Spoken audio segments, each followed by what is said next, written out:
I want my customers to say no. What?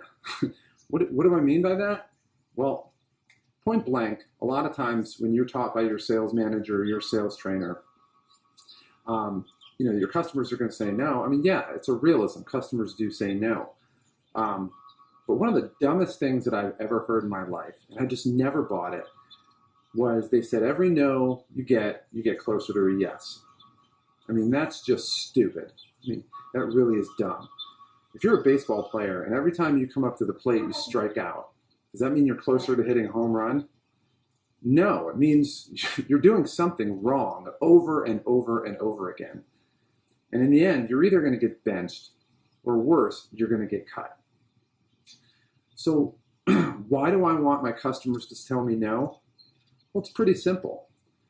When your customers get the same question over and over and over, or they get the same sales approach over and over and over, they've memorized it. Your customers know what's coming. It's basically hitting low-hanging fruit. They're going to say no for a couple reasons. Number one, they're going to say no because they're used to saying no. They said no to all the other people. It's really low intensive. And to be honest, it adds value and power to their position. They're getting to tell you no because they view you as a lower social level than they're at.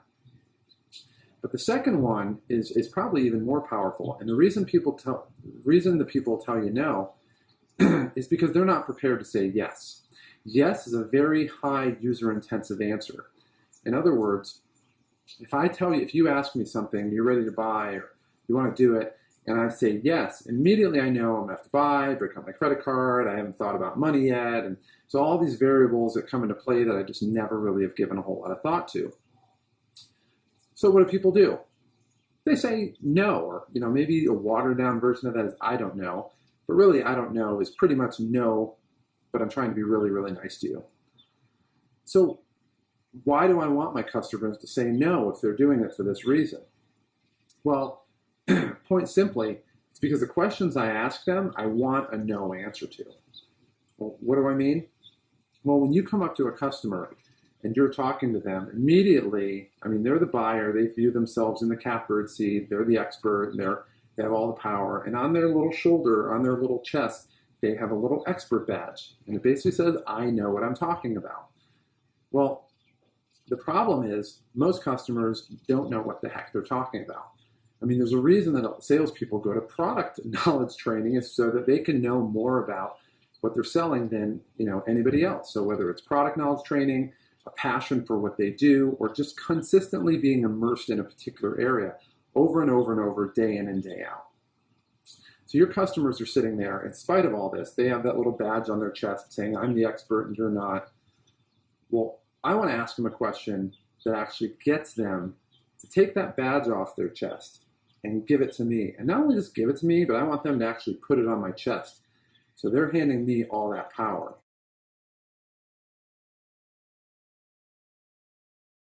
So what are some examples of this that you can use? Well, the amount of industries that you all are in, spans the globe. So I apologize, I can't give you necessarily a specific example for your industry. Otherwise, this video would be about 4 days long. But I'll give you a couple examples from instances that I've seen recently. So I have a friend of mine, and he's an insurance agent. So I know a bunch of people are sitting here. A bunch of you are sitting here thinking, "Oh, great, an insurance agent." Well, you're right. It's a really boring thing that, to be honest, from one company to the next probably isn't a whole lot different.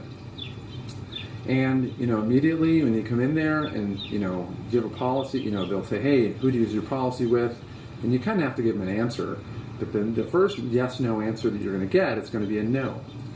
Well, he does something a little bit different. He asks a question that actually differentiates him from everybody else, but also gets a no that he wants to get. And he'll ask them, do you know what happens if your insurance policy doesn't cover this loss? And they'll say no. He'll ask them, do you know what happens if your house gets damaged in an earthquake? And immediately their response is no.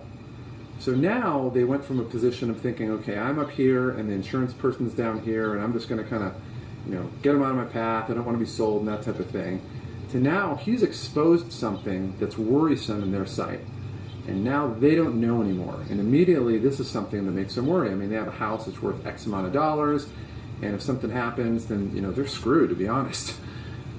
And now all of a sudden it's in a position where the guy is saying, no, I really don't know, but what he's not really saying, what he's really saying, but not with words rather, is, I don't know, can you please help me out so I'm not sitting here having sleepless nights the three next nights.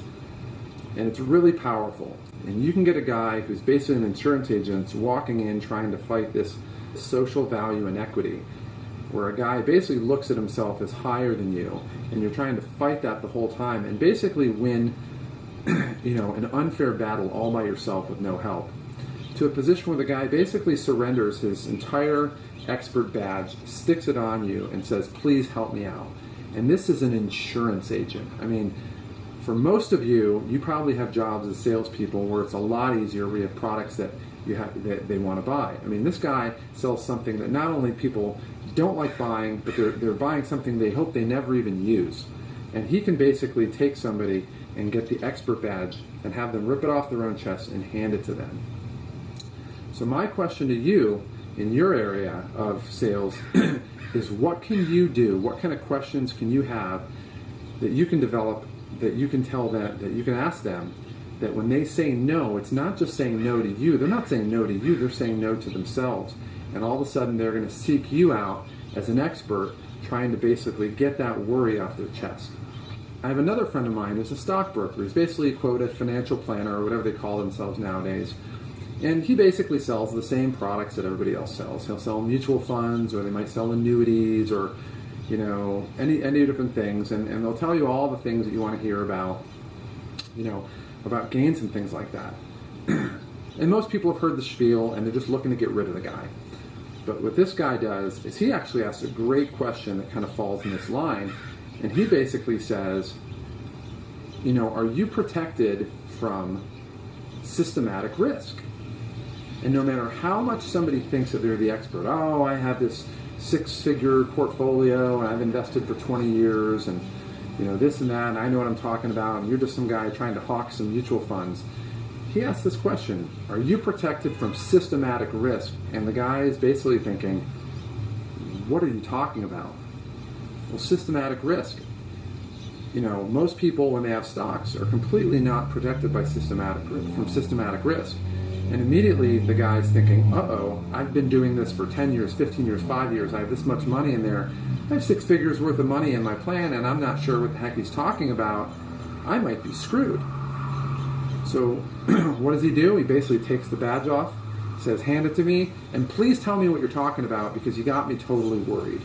Now, my friend gets to walk in, instead of being the guy hawking his wares who's socially lower than the other guy, he gets to be the hero. And immediately, the guy basically has a burning house. He hands him the hose and says, please save my house. Now, my question to you is this. Do you have that kind of experience in your sales? If the answer is no, then you need to stop asking the questions that you say every day that people are ready and have rehearsed for, and you need to start asking questions that will get you a no. But not just a no. They're going to get you a no that will also make them take their expert badge off their chest, not only just give it to you, but pin it up there and beg you to help them out.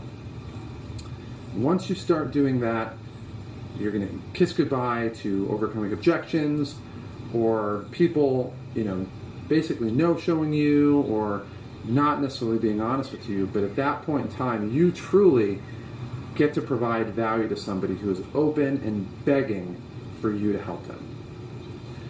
Thank you for spending some time listening to my lesson today, watching my lesson today. I appreciate it. I look forward to seeing you guys soon. Thanks a lot.